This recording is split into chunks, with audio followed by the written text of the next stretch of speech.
Ahora.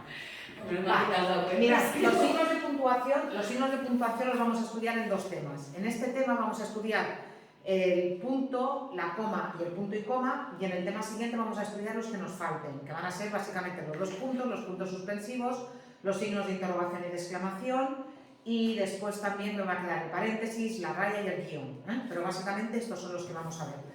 Va a ser un repaso, si hubierais hecho primero y segundo, en primero y segundo aquí se empiezan a ver los signos de puntuación, porque ¿qué pasa? Los profesores nos damos cuenta de que muchas veces os corregimos signos de puntuación y ha pasado que muchas veces no nos hemos, no nos hemos puesto a explicaros cuándo se pone un punto y cuándo se pone una coma. Entonces, por eso en primero y segundo lo introducimos y luego en tercero, bueno, en cuarto ya se hace un repaso y una ampliación. Como os digo aquí, los signos de puntuación muchas veces van a gusto de la persona que está escribiendo.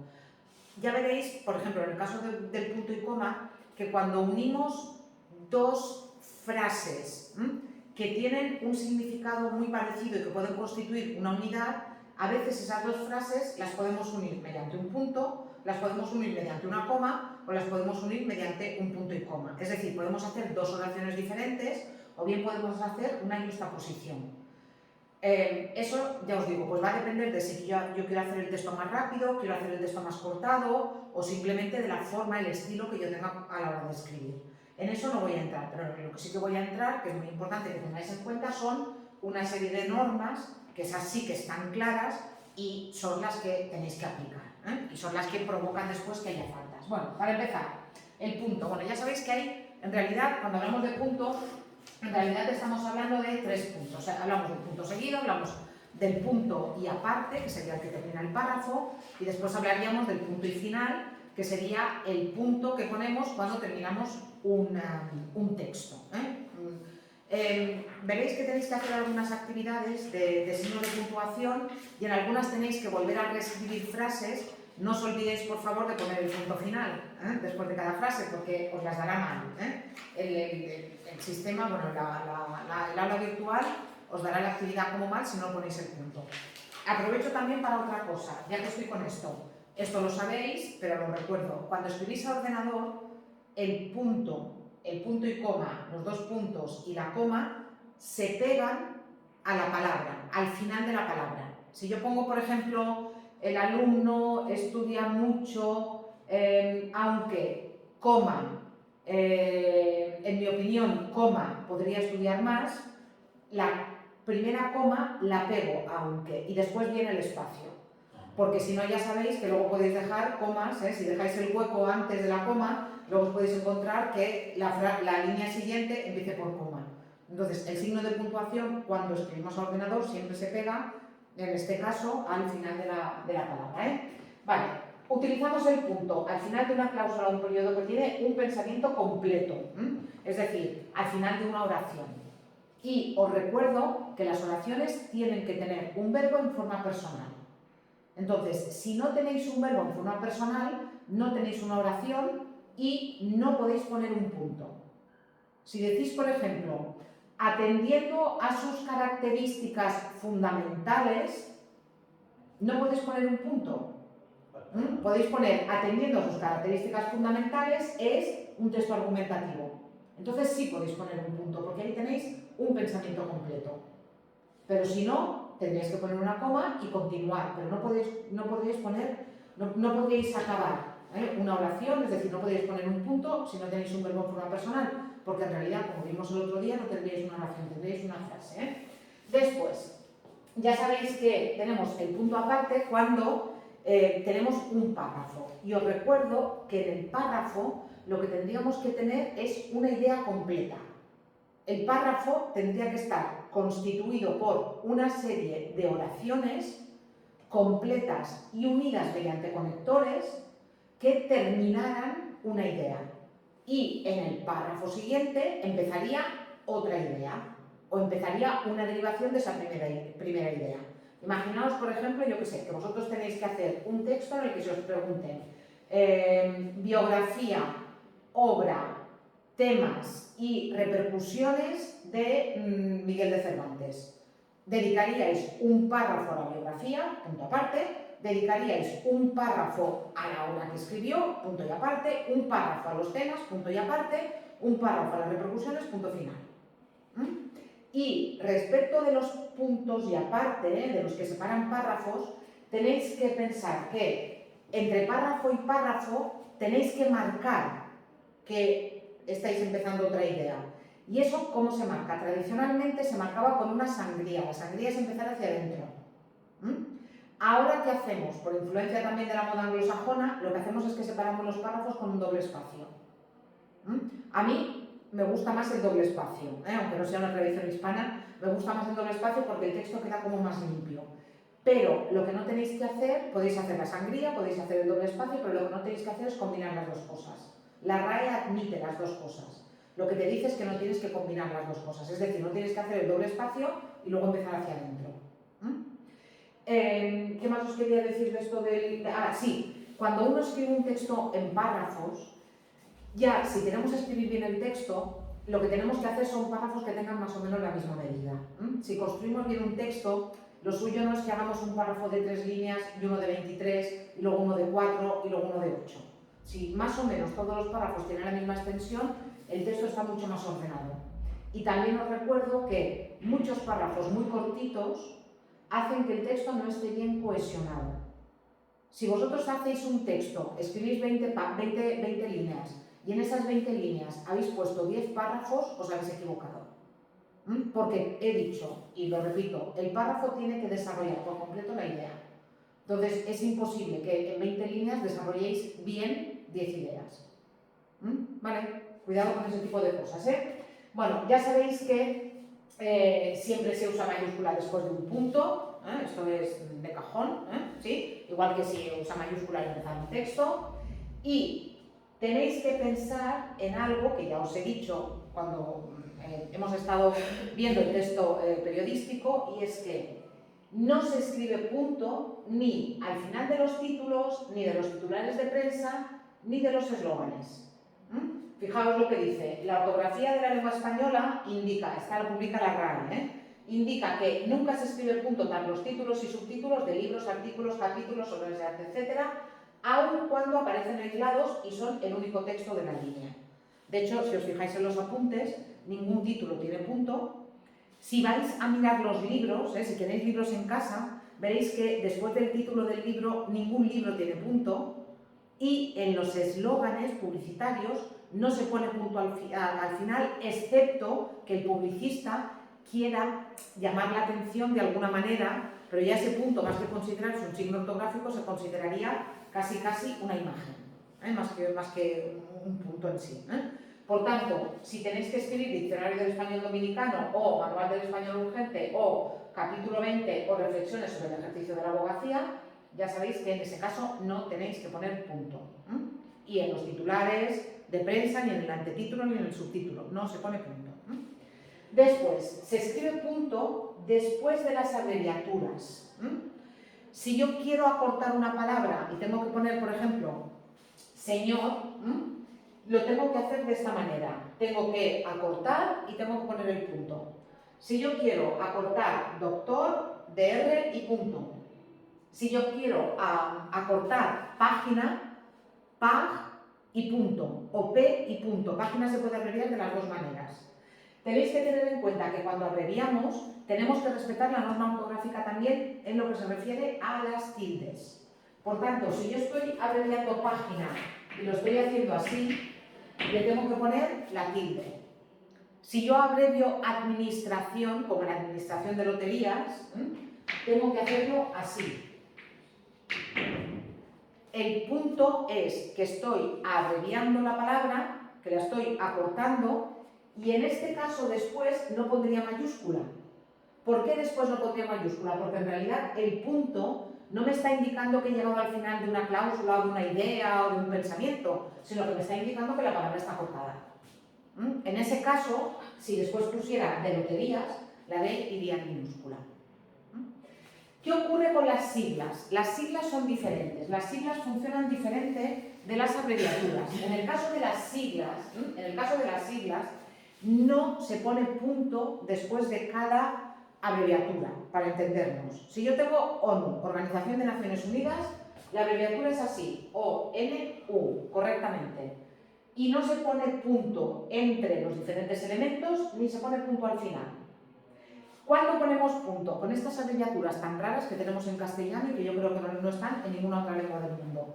Cuando estamos abreviando una palabra que es plural, Estados Unidos, comisiones obreras, relaciones públicas, la forma correcta de hacerlo en castellano, de marcar que eso es una doble abreviatura, porque viene de un plural, es hacerlo así. La forma correcta de abreviar Estados Unidos en castellano es EE.UU. El sindicato Comisiones Obreras, la forma correcta es CC.OO. Relaciones Públicas, la forma correcta es RR.PP. A mí me parece un poco tonto porque esto va en contra del principio de economía que suponen las siglas. Las siglas se escriben así porque es para no escribir toda la palabra. Y luego resulta que no escribo toda la palabra, pero resulta que tengo que duplicar la inicial y que luego tengo que poner un punto y luego otro punto. En fin, ya os digo, es una regla que yo en catalán seguro que no existe, en inglés no existe y yo creo que no existe en ninguna otra lengua románica o lengua que yo conozca, excepto en el castellano, pero lo tenéis que saber, ¿eh? Respecto del punto, no podéis poner un punto después de un signo de exclamación ni después de un signo de interrogación. Sí que podríais poner una coma si estáis haciendo una serie de preguntas y las ponéis entre signos de interrogantes, ¿eh?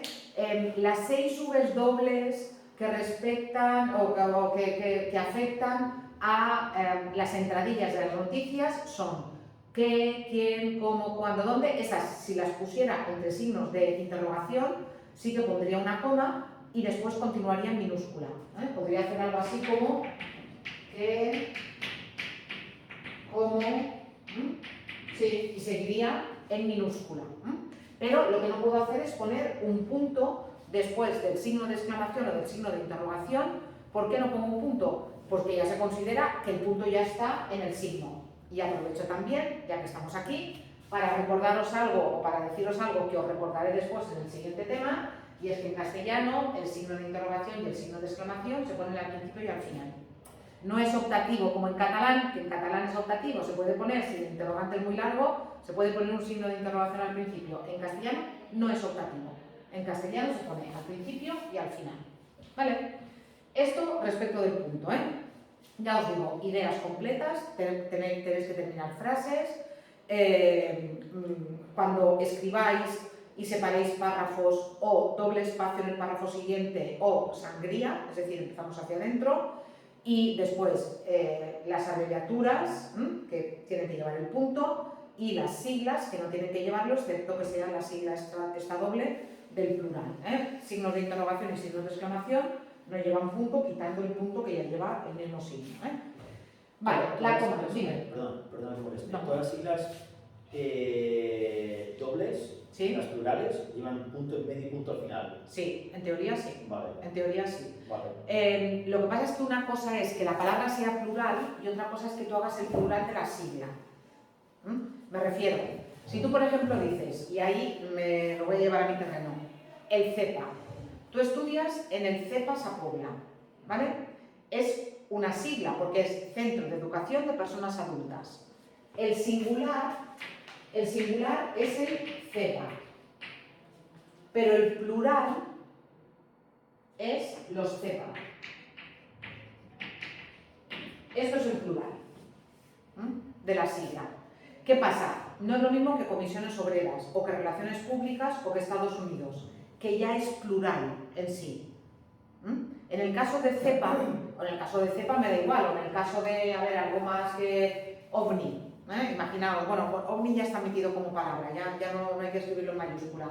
Algo más así que pueda ponerse alguna sigla de estas, yo qué sé, no se me ocurre ninguno, que sea así, IES. El IES, ¿sí? El IES, Instituto de Enseñanza Secundaria, los IES. Y aquí también muere un gatito cada vez que hay gente que hace algo así y luego le ponen la S minúscula. O peor, esto es lo peor de lo peor de lo peor.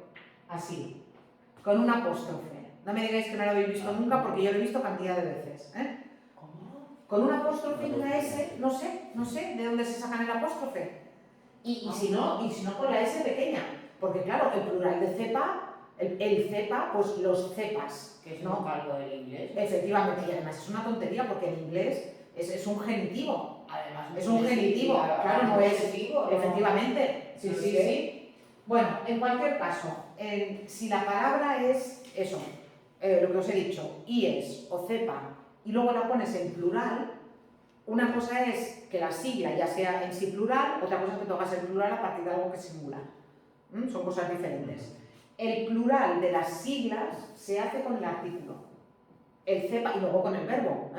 El CEPA Sapobla es un centro tal, los CEPA son centros de educación de personas adultas, donde se puede estudiar a partir de los 18 años. ¿Vale? Venga, la coma. ¿Cuándo utilizamos la coma? Utilizamos la coma para indicar una pausa breve en la lectura.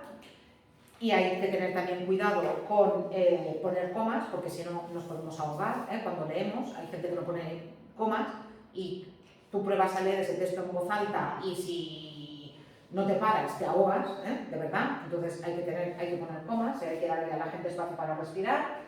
Y también se utiliza para separar elementos de una enumeración o de un listado y normalmente los dos últimos los uniríamos mediante una i. ¿Lo recordáis que lo vimos el otro día con las oraciones copulativas? O bien, si queremos dejar el listado abierto, podemos poner 3 puntos o podemos poner una coma, etc. y un punto. Sí, serían las dos formas de dejar los listados abiertos. Yo, coma, tú, coma, yo, coma, ella, coma, etc. punto. Esa sería la forma correcta. Nunca se usa la coma antes del ni, eso también lo hablamos el otro día. También lo vais a encontrar probablemente muchas veces. No tenéis que utilizar una coma delante del ni tampoco, aunque no lo ponga aquí, tampoco tenéis que utilizar una coma antes de un interrogante si en la frase normal no la utilizaríais. Por ejemplo, se preguntaba, pero ¿qué haría yo en su lugar? ¿Sí? Después de ese pero no se pondría una coma, porque normalmente escribiendo, si no tuvierais un interrogante, tampoco la pondríais. Ya lo veremos de todas maneras bien cuando veamos las interrogaciones. ¿Cuándo utilizamos la coma también? Utilizamos la coma a veces como si fuera un paréntesis un poco más suave para añadir algún tipo de información.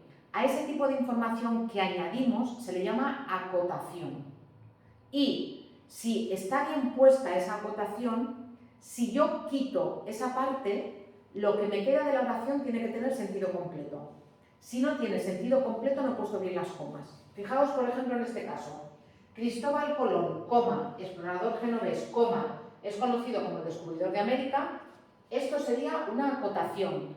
Es una información que podría ir entre rayas, la veremos también en el tema siguiente, que podría ir entre paréntesis, pero que aquí ponemos directamente entre comas. Y si yo lo quito, lo que me queda tiene sentido completo. Cristóbal Colón es conocido como el descubridor de América.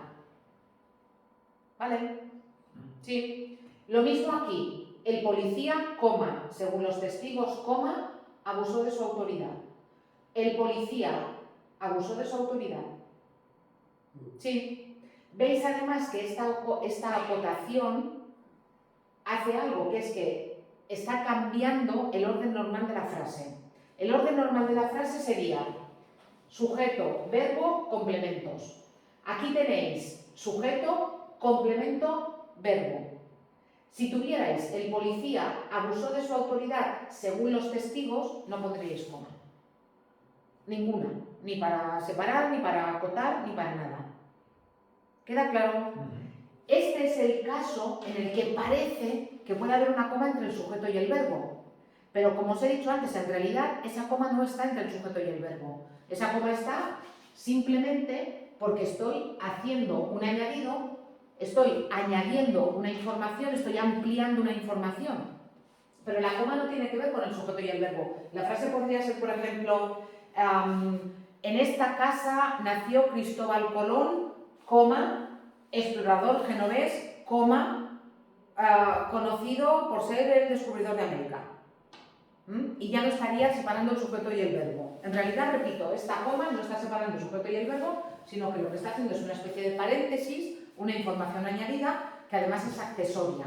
Y que esa accesoria se demuestra en el hecho de que si yo retiro eso, esa secuencia, lo que me queda tiene sentido completo. ¿Vale? ¿Teníais una pregunta? Sí, no, es un inciso lo que es. Es un inciso. Digo acotación, inciso. Vale. Me da igual, ¿eh? Una frase Inciso. subordinada, ¿o ¿Una? qué? Frase subordinada. No, en realidad esto es un complemento del nombre. Es un complemento del nombre, de lo que tienes antes. ¿Sí? ¿Queda claro entonces? Más o menos. Venga. También utilizamos la coma antes y después del vocativo. El vocativo lo vimos en tercero. El vocativo es esa parte de la oración que está fuera del sujeto y del predicado y que utilizamos para llamar a alguien. Mamá, coma, el cartero está en la puerta. No hay que confundir el vocativo con el sujeto. En mamá, coma, el cartero está en la puerta, está clarísimo que mamá es el vocativo y que el cartero es el sujeto. Si tuvierais el vocativo en mitad de la oración, se podría dar, el vocativo iría entre comas. El cartero, coma, mamá, coma, está en la puerta. Sí, sonaría un poco extraño, pero podría ser. O también el vocativo podría estar al final. El cartero está en la puerta, coma, mamá, punto.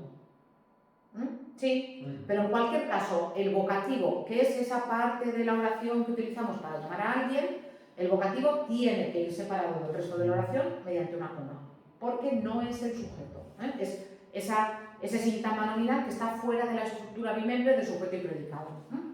Tenéis aquí algún ejemplo, me parece. Ah, sí, y este ejemplo, el de niños a comer, es un meme que circula por internet que dice que la coma salva vidas. Imaginaos que en lugar de tener niños a comer, tuvierais esto.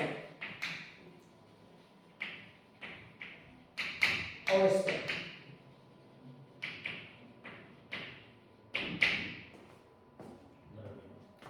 La coma salva vidas. En el segundo caso estamos llamando a los niños a comer, en el primer caso nos vamos a comer a los niños. Por eso, la importancia de una coma. Si busquéis por internet hay muchos memes de esto, de las comas salvan vidas. Entonces hay que poner la coma, este sería un vocativo, porque estamos utilizándolo para llamar a alguien, no estamos diciendo que nos vamos a comer a los niños. Lo del vocativo que os he dicho. También podemos utilizar la coma, aquí os he puesto en el caso de la elisión del verbo. ¿En qué caso podemos construir una oración comiéndonos el verbo? Porque se sobreentienda, porque venimos de una yuxtapuesta donde ya está el verbo. Mirad aquí, los jóvenes deben escribir en el módulo, los niños en su cuaderno. Los jóvenes deben escribir en el módulo, los niños, en lugar de repetir otra vez el verbo, deben escribir. Lo que hacemos es que lo sustituimos por una coma. Esa coma nos indica que allí nos falta el verbo. El coche de mi padre está en el parking. El mío, coma, en la calle. Estoy marcando que ahí me falta algo que se sobreentiende por lo que acabo de decir y normalmente eso que falta es el verbo. Más cosas respecto de la coma. Delante de pero, más y aunque se puede utilizar la coma. Escuché hasta el final, coma, aunque de nada sirvió. Yo ahí, si la ponéis, y si no la ponéis, no la ponéis. Es lo mismo que ocurre con pues eso, el pero. Quiso ir, pero le faltó tiempo. Quiso ir, coma, pero le faltó tiempo, perfectamente correcto. Quiso ir, pero le faltó tiempo, a mí también me suena de maravilla y yo tampoco se la pondría. O sea, lo del pero, lo del más y lo del aunque, si lo queréis poner, se lo ponéis. Eso sí, si movéis y ponéis delante, aunque quiso ir, coma, no tuvo tiempo, si lo movéis y lo ponéis delante, como ya os estáis saltando el orden normal, en ese caso sí que tendréis que poner la coma. Ocurre lo mismo con las condicionales. Te lo diré, si vienes, no tiene que llevar coma, pero si vienes, coma, te lo diré, sí tiene que llevar coma, porque en realidad ese si vienes es el complemento circunstancial del verbo principal. Todo lo que sea saltarnos el orden normal lo tendríamos que marcar poniendo una coma. Y ahora es lo que viene justamente. Ahora vamos a lo de la coma, lo de la minúscula, aquí en este caso. Una coma nunca separa el sujeto del verbo ni en general las oraciones que siguen el orden normal en castellano, que es sujeto-verbo, complemento directo, complemento indirecto, complemento circunstancial. Es decir, si yo tengo Juan contó un chiste ayer, no puedo poner ninguna coma entre ninguno de los elementos. No puedo hacer Juan, coma, contó un chiste ayer, ni Juan contó un chiste, coma, ayer. Ahora, como os he dicho antes, si me llevo el complemento circunstancial al principio, sí que la podría poner. A mí, de todas formas, cuando los complementos circunstanciales son muy cortitos, no me gusta poner coma, pero es mi gusto particular. Si el complemento circunstancial es muy largo, sí. Si, por ejemplo, fuera Juan contó un chiste el sábado pasado antes del mediodía y me llevo eso delante, el sábado pasado antes del mediodía, coma, Juan contó un chiste, en ese caso sí que se la pondría la coma, pero si es un complemento circunstancial muy cortito yo no se lo pondría. Pero ya os digo, marcad siempre si el orden normal está roto. Si tuvierais pues eso, un chiste, coma, contó Juan el otro día, entonces sí. Pero si no saltáis el orden normal, no pongáis coma. Y después, respecto de la coma, esta es una batalla de la RAE que yo creo que tienen perdida. Esto que yo he hecho aquí, esto que estoy haciendo aquí, la RAE dice que no dice correcto, pero bueno, que no es lo aceptable, digamos, o al revés, que no es incorrecto, pero que, bueno, estas cosas que dice la RAE. Yo no lo recomiendo, pero bueno, no te lo voy a sancionar. Por influencia del inglés, para encabezar los correos electrónicos, los mensajes y las cartas, ya ponemos una coma. Y digo ponemos porque yo lo hago mucho también. Estimado cliente, coma, tengo el gusto de ponerme en contacto con usted para lo que sea. Este es el único caso en el que después de una coma ponemos una mayúscula. Pero la RAE, ¿qué nos dice? La RAE nos dice que esto no tendría que ser una coma, que tendría que ser 2 puntos.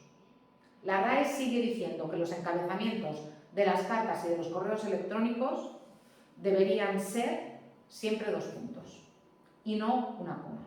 Es que cuando yo iba a clase... Sí, que sí. Igual que cuando yo iba a clase era lo de la sangría, nada del doble espacio entre párrafos. Pero yo creo que esta la tiene perdida la RAE, porque cada vez más gente utiliza la coma. Y yo, si os fijáis, muchas veces cuando os contesto y os pongo María y te adjunto no sé qué, a veces pongo los 2 puntos y a veces pongo la coma. ¿El qué? Sí, una rúbrica. Adjunto una rúbrica. Pues eso, Vale, queda más o menos claro entonces lo de la coma. Sí. El punto y coma. Ahora viene el lío. Ahora viene el lío. Que en realidad no está lío. Lo de punto y coma da miedo, pero en realidad no está lío. Yo os dije el otro día, yo soy de las que usan muy poquito el punto y coma. Y uso solo el punto y coma cuando es absolutamente indispensable, que es cuando hay otras comas para unir elementos más pequeños y necesito el punto y coma para separar los elementos grandes. Pero en los otros casos, yo utilizo o punto o utilizo coma. En los otros casos, mejor dicho, en el otro caso, porque luego, bueno, ahora vamos por orden, ¿Qué dice la RAE? La RAE dice, se usa el punto y coma para indicar una pausa mayor que la coma, pero menor que el punto. Eso es prácticamente no decir nada. Y a continuación dice, todo esto está en modo de la ortografía de la RAE. A continuación dice, se usa el punto y coma para separar oraciones de sentido próximo que forman un mismo periodo. Esto está relacionado con la anterior. Y pone este ejemplo, la Luna es satélite, la Tierra es planeta. Y yo me pregunto, ¿y qué ocurriría si aquí pusiera un punto? Nada. ¿Y qué ocurriría si aquí pusiera una coma? Nada. ¿Y qué ocurriría si en lugar de un punto y coma pusiera una i? La Luna es satélite y la Tierra es planeta. Pues tampoco ocurriría nada. Pero para este tipo de secuencias en las que nos encontramos con 2, en principio, oraciones, que tienen... que nuestro mapa ya. ¿Sabes cómo es que ella sabe articular igual que castellano. Vale, que va así. Perdona. Vale. Hola.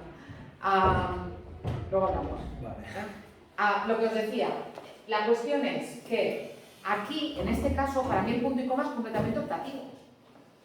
Y que es verdad que hay una unidad de sentido entre estas dos cosas, pero también hay una unidad de sentido entre mis alumnos tienen normalmente 30 años, punto. Es cierto que a veces hay alumnos más jóvenes, punto. También hay una unidad de sentido allí. Es que si no, no construiríamos nunca puntos y seguido. Yo, por ejemplo, ya os digo, en este caso no suelo poner punto y coma.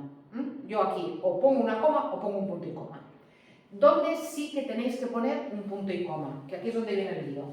Tenéis que poner un punto y coma, primero, si os estáis comiendo algún elemento mediante comas, como lo que he dicho antes del parking. Fijaos aquí. Ayer, coma, examen de física.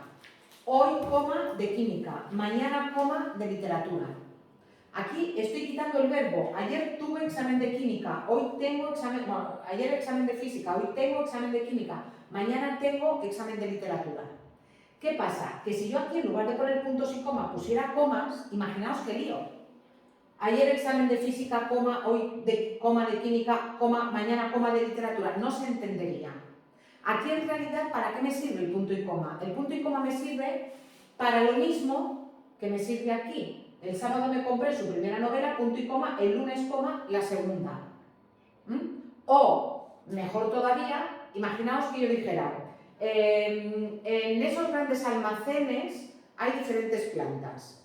En la primera planta venden perfumes, colonias y cosméticos.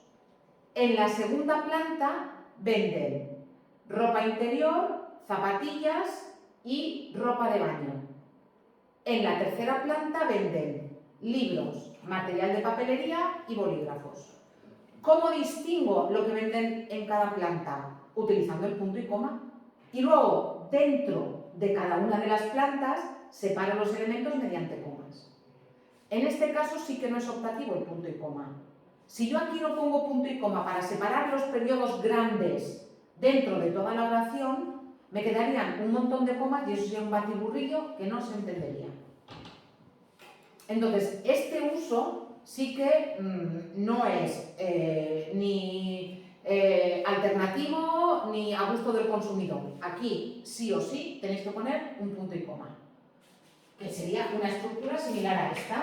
Si yo tengo diferentes elementos unidos mediante comas, ¿sí? Los elementos grandes irían separados mediante los puntos y comas. Y los elementos pequeños dentro de esas secuencias grandes mediante la coma. Luego tenéis ejercicios para hacer una práctica, ¿eh? Y después, antes de las conjunciones adversativas, no obstante y sin embargo, conviene. Hay algunos que no utilizan punto y coma, que utilizan coma. A mí, en este caso, sí que me gusta el punto y coma, porque es una pausa más fuerte que un pero que un más. Entonces, conviene que pongáis primero un punto y coma y que luego pongáis una coma. Escuché con cuidado todo lo que se dijo, punto y coma. No obstante, coma, sin embargo, coma, no entendí nada. Punto. Sí, pero ya os digo, incluso aquí, hay autores que dicen que se puede poner una coma. Escuché con cuidado todo lo que se dijo, coma, no obstante no entendí nada, no está mal.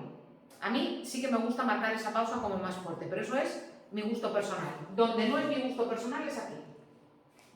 Para separar oraciones o frases o expresiones dentro de un periodo en el que antes ya hayamos utilizado comas, ahí sí que tenemos que utilizar puntos y comas, seguro, ¿eh? Bueno, tenéis una actividad de refuerzo en el aula virtual. Aquí tenéis un montón de ejercicios y ahora os voy a dar una ficha también, que no se diga.